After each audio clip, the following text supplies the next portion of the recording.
Hey bad movie lovers. So, you wanted more reviews like this. To be honest, exactly one of you wanted it, but it, we are doing this.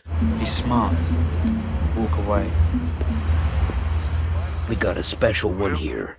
Ballistic Ecks vs. Sever. What an idiotic title. Like they consequently wanted to make hard to find it online because they knew it would end bad. No wonder it grossed just $20 million against a $70 million budget. But I have to say, not a bad cast, not at all. So, there is Antonio Banderas. You remember him from this. Don't make these any harder. Is that why they call you Ecks? I'm on a diet. Also, there is Lucy Liu. You didn't think it was going to be that easy, did you? Then, that red bug face guy from Star Wars. His nickname, Prince of Darkness. Yeah, that's a real line from the movie. And a bunch of other stunt actors.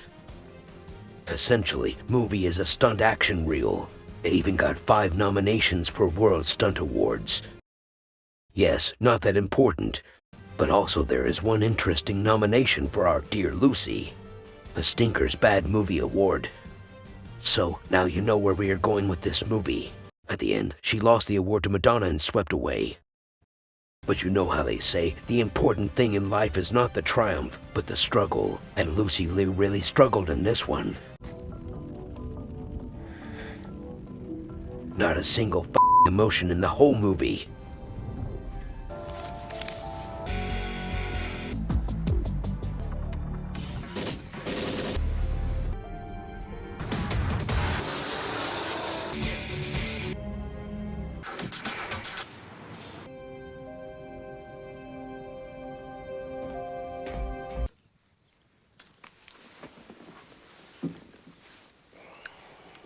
The main catch is that a Defense Intelligence Agency director's son gets kidnapped, and a former agent who's mourning his dead wife is the only one who can save him. Well, that's some top-notch recruitment strategy right there. But wait, it gets better. The kidnapper is an ex-DIA agent Sever, an assassin with no fear, no conscience, and no facial expression. So, our hero joins forces with a couple of other agents to catch the rogue ex-agent and save the kid.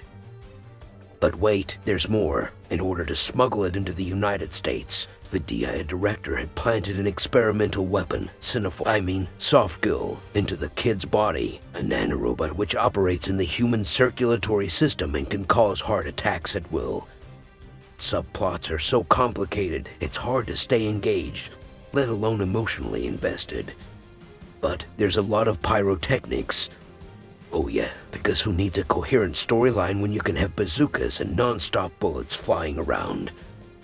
But back to the story, the DIA director executes the only survivor of his son's security detail.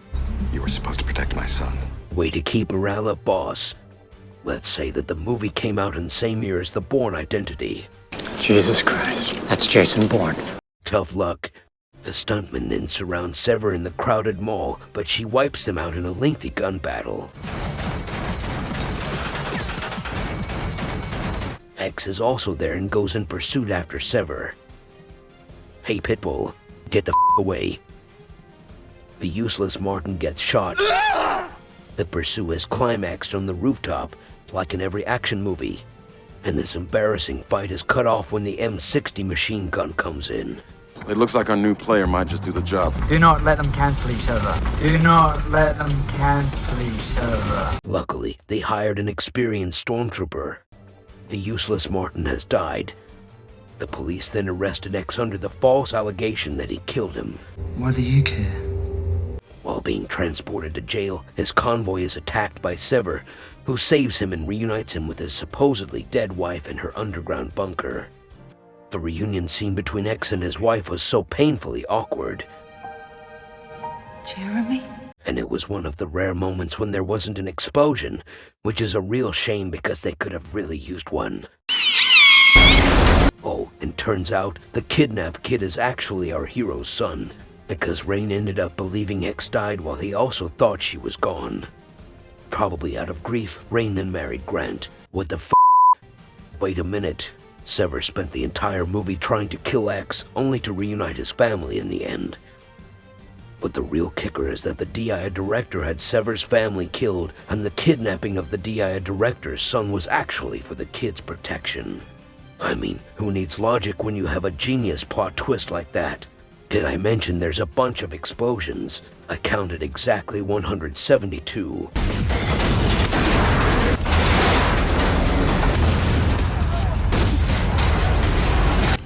I lied, I didn't count, but to be fair, it's a good decision, because if you collected all those lucid conversations, you'd still end up with a story shorter than A Hobbit's height. The Lord of the Rings, The Two Towers also came out that year.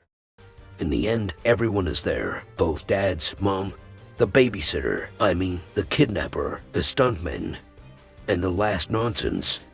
Ecks didn't even know he had a son. In fact, he didn't even know he had a wife anymore. So, he didn't know he had a son, and the child was taken care of by Gant, while Rain was content all the time. So, why does a 5-year-old child act like he's seeing his father for the first time? Not that one, this one. Sever then killed Grant with his own medicine.